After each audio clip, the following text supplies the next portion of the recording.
രഞ്ജിനി രാഘവൻ. കൂർക്കം വലിക്ക് പണ്ട് തൊട്ടേ ചികിത്സയുണ്ടായിരുന്നു. ഈ പല പേഷ്യൻസിനും ഈ കൂർക്കം വലിക്ക് വേണ്ടി ഓപ്പറേഷൻ ചെയ്തിട്ടുണ്ട്. പക്ഷെ അന്നത്തെ കാലത്ത് ഓപ്പറേഷൻ ചെയ്തിരുന്നത് ഈ ഉബ്യുലോ പലറ്റോ ഫെരിംഗോപ്ലാസ്റ്റി എന്നൊരു ടെക്നിക്കായിരുന്നു. അത് ഈ അണ്ണാക്കിൻ്റെ മുകളിലുള്ള ഒരു ഓപ്പറേഷൻ മാത്രമായിരുന്നു. അത് നിമിത്തം ഈ അണ്ണാക്കിൽ മാത്രം വിസ്താരം കൂട്ടാം. പക്ഷേ ശരിക്കൊരു ഡയഗ്നോസിസ് ഇല്ലാത്തതുകൊണ്ട് പലപ്പോഴും നാവിനുള്ള ഒരു ഇമ്പോർട്ടൻസ് അതിൽ മനസ്സിലാക്കിയിട്ടുണ്ടാവില്ല. അപ്പോൾ ഈ കൂർക്കം വലിക്ക് ഇത്രയും ഒരു ഓപ്പറേഷൻ ചെയ്ത് കഴിഞ്ഞിട്ടും പലപ്പോഴും രോഗികൾക്ക് കൂർക്കം വലി പിന്നെയും തുടർന്നുകൊണ്ടേയിരിക്കുന്നു.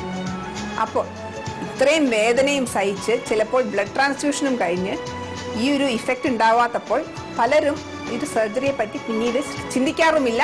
ഇതിന് കാരണം ശരിക്കുള്ളൊരു ഡയഗ്നോസിസും ഉണ്ടായിട്ടില്ല. ലെവൽ ഒബ്സ്ട്രക്ഷൻസിൻ്റെ ലെവൽ എവിടെയൊക്കെയാണെന്നുള്ളൊരു ശരിയായ ഒരു ധാരണയും ഡോക്ടർമാർക്ക് ഉണ്ടാവാത്തത് കൊണ്ട് മാത്രമാണ്. കോബ്ലേഷൻ ചികിത്സ 2 ഘട്ടങ്ങളിലായിട്ടാണ് നടക്കുന്നത്. 1-ാം ഘട്ടം എന്ന് പറയുന്നത് കൂർക്കം വലി അനുഭവപ്പെടുന്ന സ്ഥലങ്ങൾ നിർണ്ണയിക്കപ്പെടുന്നു. 2-ാം ഘട്ടത്തിൽ രോഗിയുടെ ഉറക്കത്തെപ്പറ്റി പഠിക്കണം. ശ്വസനത്തെ തടസ്സപ്പെടുത്തുന്ന പേശികളെ കണ്ടെത്തി അവയിലാണ് ചികിത്സ ആരംഭിക്കുന്നത്.